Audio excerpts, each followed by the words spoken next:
Good afternoon. Since Wednesday, May the 20th, we have seen an 8% increase in confirmed COVID-19 cases here in Baltimore City. As of this morning, the city has 4,492 reported cases, 399 people hospitalized with COVID-19, and 210 deaths.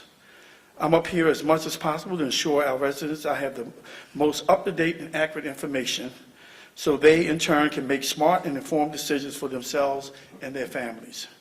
We remain focused on continuing to scale up our response to this emergency to ensure residents of our city have the resources and support they need at this time, while continuing to leverage the wealth of medical and public health expertise right here in the city of Baltimore.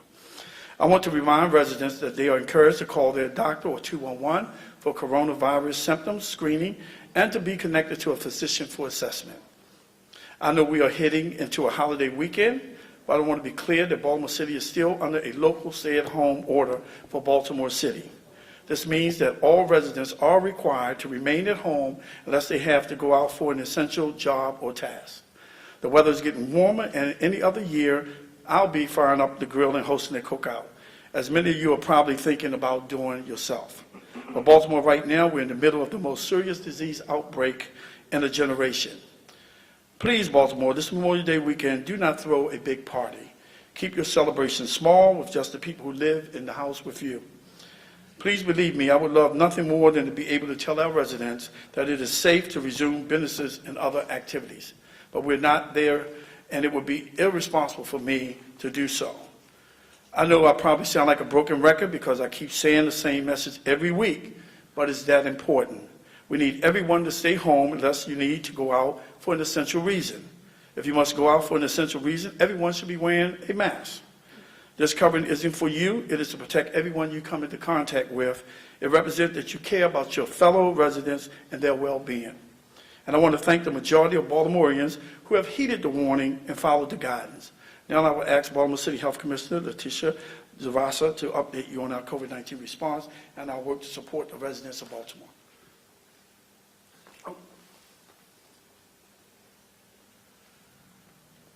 Good afternoon.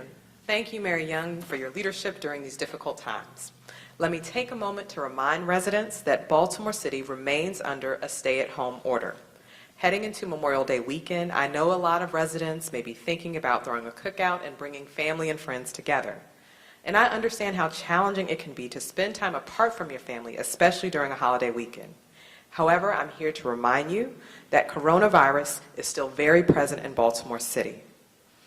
Because of the stay-at-home order and the lack of testing availability, we would ask that residents would continue to stay home as we work to expand testing in Baltimore City.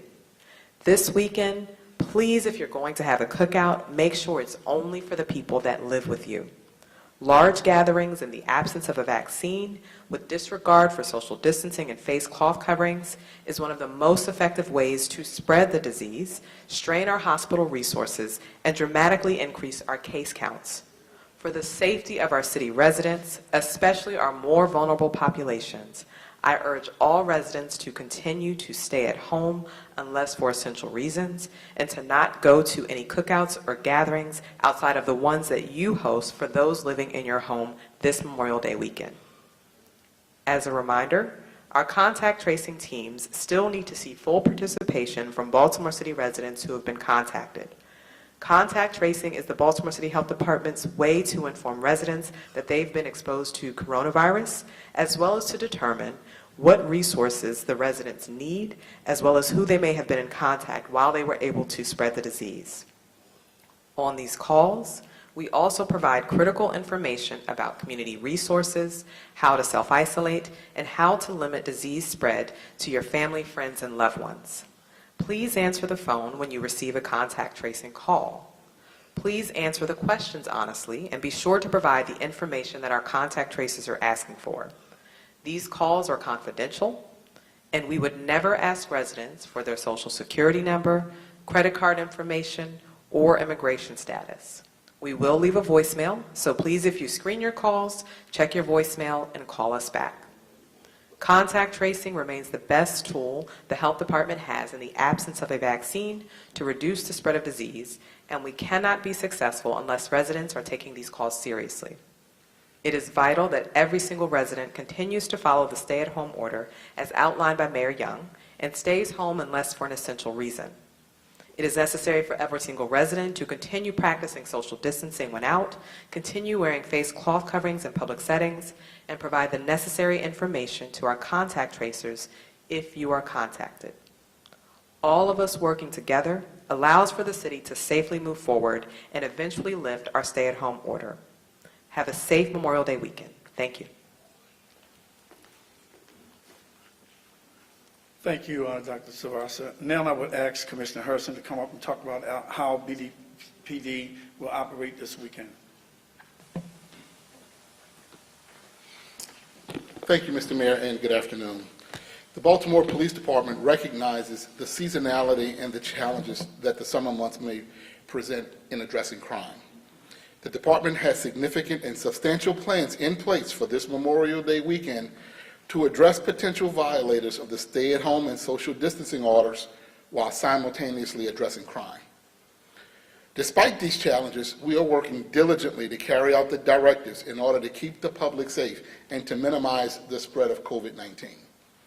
Each police district has produced a weekend crime plan to implement appropriate staffing, deployment, business checks, and community engagement.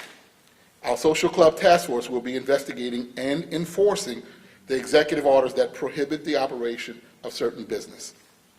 Additionally, members from the Foxtrot, Mounted Unit, Marine Unit, Youth Services, and the Dirt Bike Task Force will all have an amplified presence over the weekend alongside our patrol and proactive enforcement teams.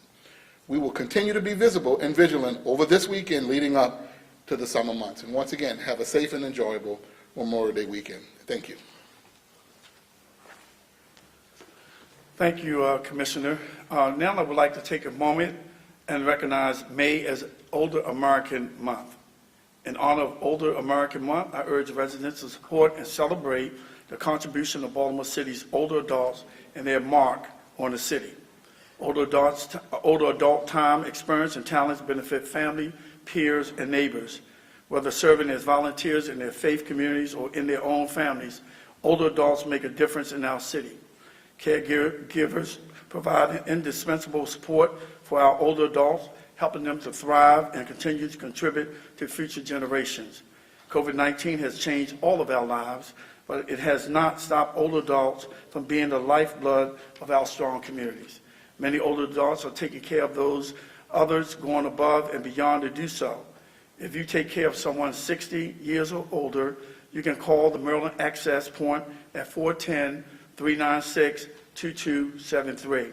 That's 410-396-2273, who can direct you to a special support service for those over 60. We all need somebody to lean on, and we're all in this together.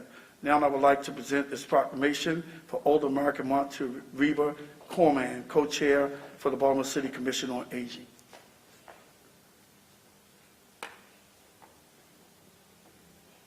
There's a bunch of ways, but I just wanted to.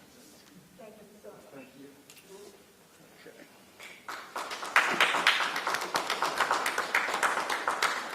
Next, I'm excited to announce that 10 Baltimore City manufacturers and organizations were awarded grants to produce personal protective equipment listed on the Maryland Department of Commerce COVID-19 Maryland Critical Needs List.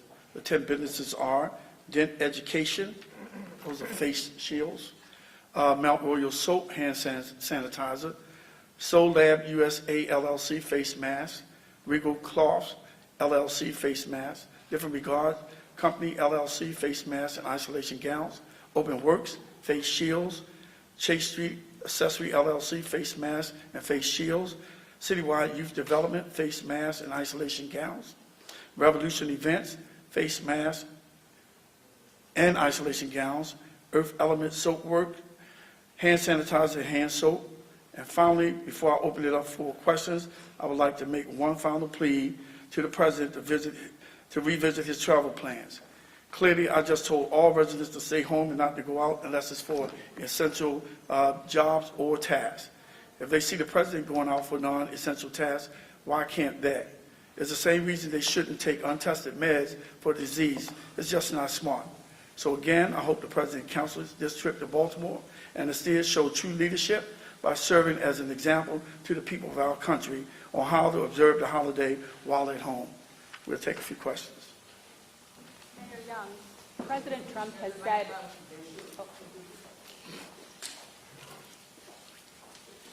President Trump has said that it's important to reopen religious institutions and that if states don't comply, he will override the state's decision. What is your reaction? What is your response? Well, my reaction is, and I just want to be perfectly honest, I always felt that the church was essential. That's why they're doing what they're doing with virtual, services. They're all on some kind of website, having services right from their church or from their homes where they are. I think the ministers will have to decide for themselves whether they want to protect the safety of their parishioners. And I'm going to leave it up to the ministers. I mean, if the president makes an order that they can do that, I mean, I can't stop it, But I'm going to tell you this, most of the ministers are smart enough to know whether it's safe to open. And most of them will look at safety first, they will look at the data first, and they will adhere to what our health professionals are telling us to do.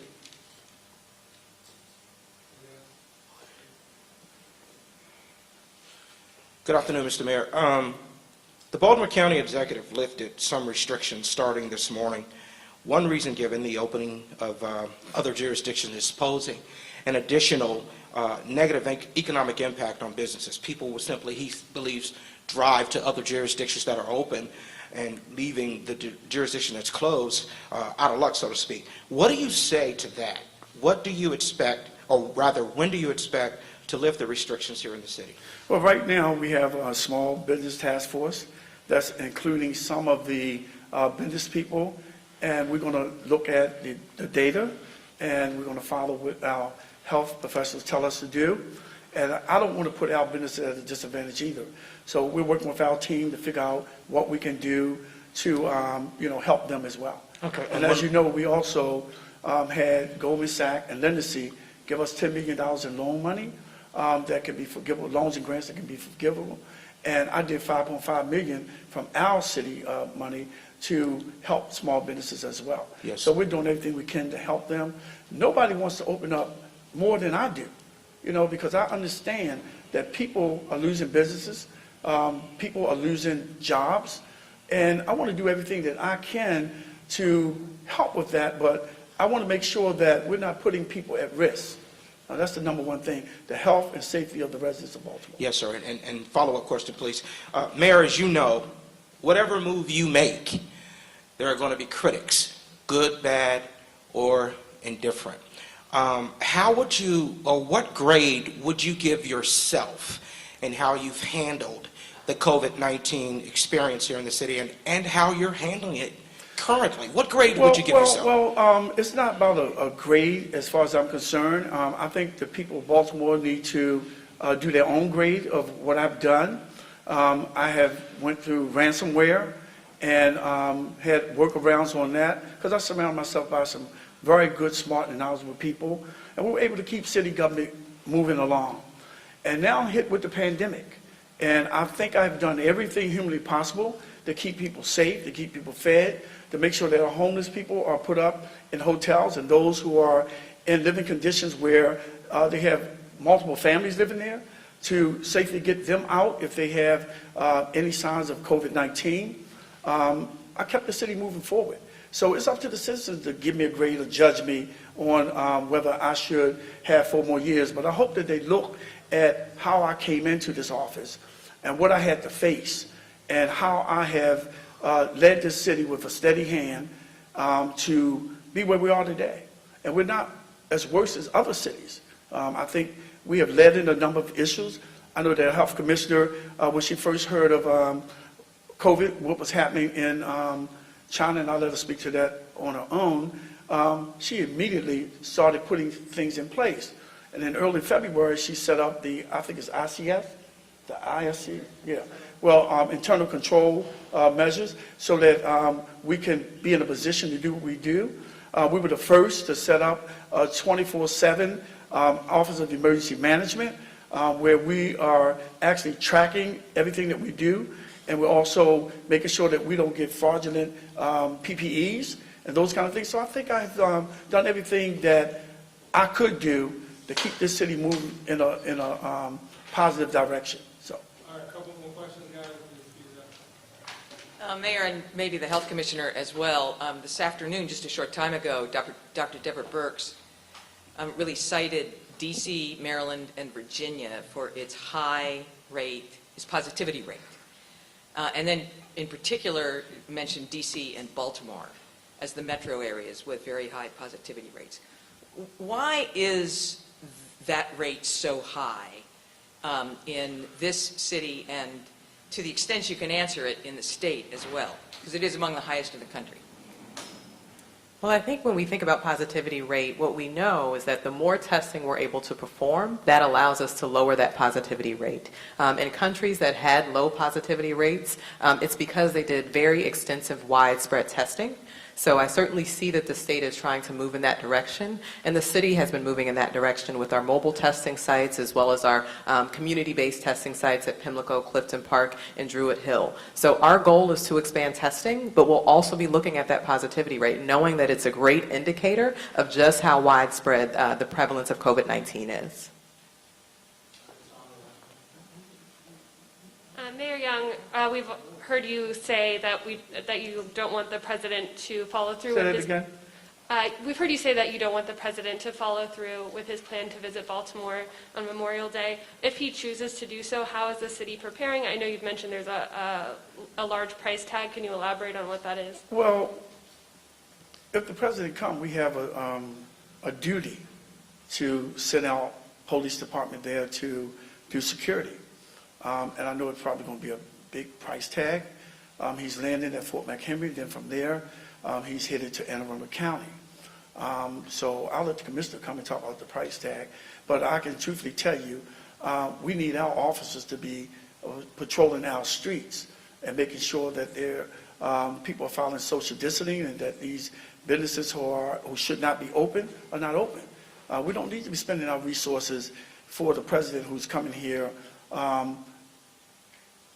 under my orders to stay at home.